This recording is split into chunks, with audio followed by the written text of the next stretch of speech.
बोला देखिए ये मंदिर हमारा नहीं है, आपका, ये तो कम्युनिटी है, हम तो एक माध्यम बने हैं, आपके कुल देवता हैं, आपसे अच्छा सेवा कौन कर सकता है? वो तो कोई नहीं कर सकता, क्योंकि जिसके पास पैसा भी, आप पैसे लगा सकते हो, भाव कहाँ से लाओगे? जी। तो ईशांत जी आए, इन्होंने पूरे भाव से सेवा की। और जो खाटू श्याम जी है उनके बारे में मेरे हिसाब से, क्योंकि इनके कुल देवता हैं, हम बॉल इनके ही ग्राउंड में फेंक देते हैं।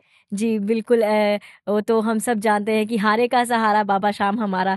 तो ईशान जी आपके कुल देवता हैं, तो आप हमें ज़्यादा जानकारी दे सकते हैं उस तो बारे मैं में। अपनी बात की शुरुआत बाबा के एक दो भजनों की लाइन से शुरू करना चाहता हूँ। जी। थोड़ी कृपा कर दे सांवरा, हम गुन गाएंगे तेरे, अज गांव गांव और शहर शहर में होंगे चर्चे तेरे। थोड़ी कृपा कर दे सांवरा, हम गुन गाएंगे तेरे।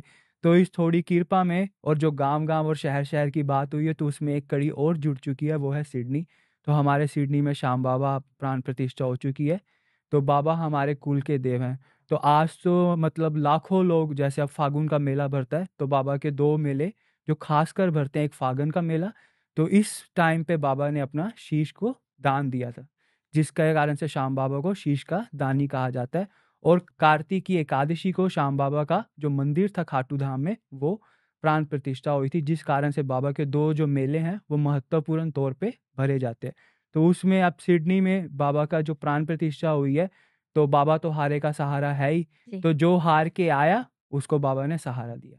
क्या बात है। ये तो कहते हैं ना कि सब अपनी बिलीव्स की बात है, सब मानने की बात है।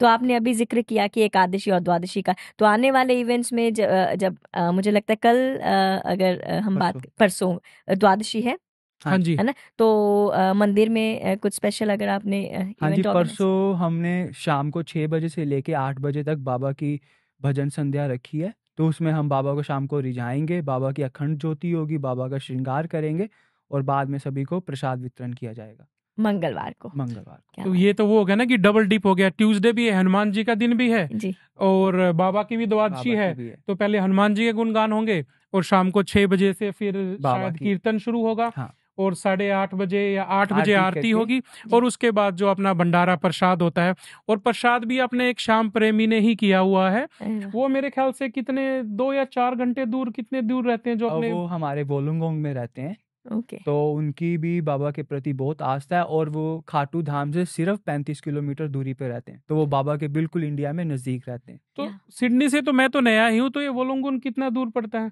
करीब करीब 2 घंटे की दूरी है। जी। तो देखिए बाबा की वे है कि 2 घंटे दूर से कोई आया बाबा के लिए, और मेरे ख्याल से सुबह ही वो दर्शन के लिए आए, उन्होंने बोला कि हम द्वादशी पे करते हैं, और उनकी तरफ से, मेरी तरफ से भंडारा सब सभी आने वालों के लिए। क्योंकि बाबा श्याम देव ही ऐसे हैं कि जो हार गया उसका बाबा ने साथ दिया, और जो एक बार बाबा के पास चला गया ना, उसको फिर कोई रोक नहीं सकता। आपने आम खास देखा होगा कि कोई माता के जाता है तो साल में एक बार जाएगा, पर जो श्याम बाबा का प्रेमी है ना, वो एक बार खाटू जाता है, तो जब वो आता है ना, तो उससे पहले उसके मन में ये लहर होती है कि मुझे दूसरी बार खाटू जाना है। और खाटू में आपको हर बार, हर एकादशी को वही श्याम प्रेमी आपको बार बार बार बार मिलेगा ही, क्योंकि उसको ये होता है कि मैं घर गया, फिर जाने की टिकट करवाई, और फिर खाटू आ गया।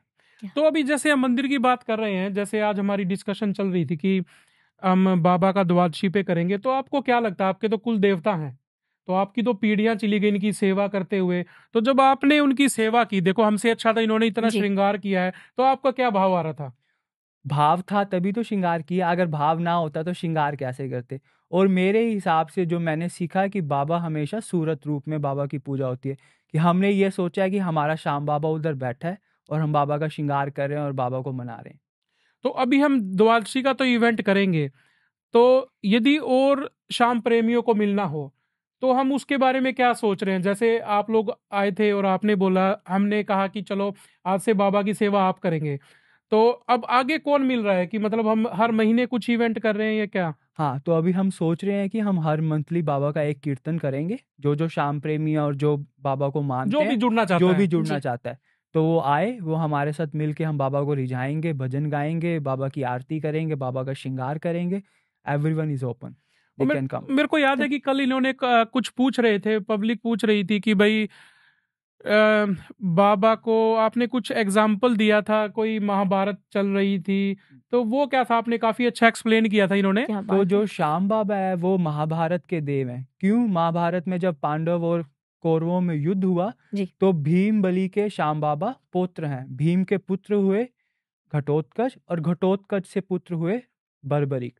तो बर्बरीक ने जब शीश का दान दिया भगवान श्री कृष्ण को, तब उनको श्याम नाम का वरदान मिला कि कलयुग में भगवान श्री कृष्ण ने कहा कि मेरे नाम से तुम्हारी पूजा होगी, और जिस भगत का कलयुग में काम नहीं होगा उसका काम तुम करोगे और तुम्हारी सहायता मैं करूंगा।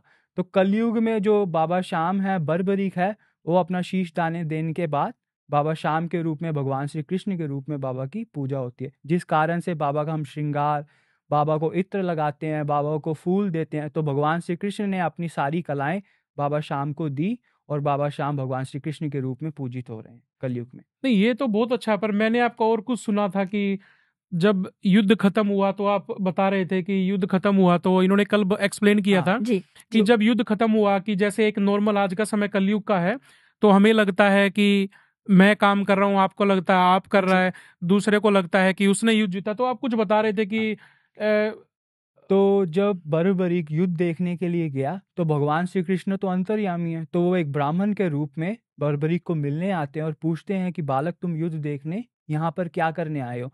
तो बर्बरीक बोलते हैं कि मैं यह युद्ध देखने आया हूँ क्योंकि मैं पांडव कुल का हूँ। तो भगवान श्री कृष्ण हंसने लग जाते हैं ब्राह्मण के रूप में, और भगवान श्री कृष्ण कहते हैं कि तुम एक छोटे से बालक हो, तुम ये कैसे युद्ध देख सकते हो, ये तुम कैसे युद्ध लड़ सकते हो? तो बर्बरीक बोलता है कि नहीं, मेरे पास 3 बाण हैं, तो इन 3 बाणों से मैं सारी दुनिया का सर्वनाश कर सकता हूँ, क्योंकि वो मुझे भगवान श्री कृष्ण शिव ने और माता दुर्गा ने मुझे दिए हैं। तो भगवान श्री कृष्ण ब्राह्मण रूप में बर्बरीक को बोलते हैं कि मैं तुम्हारी एक परीक्षा लेता हूँ, जिस परीक्षा में अगर तुम पास हुए तो तुम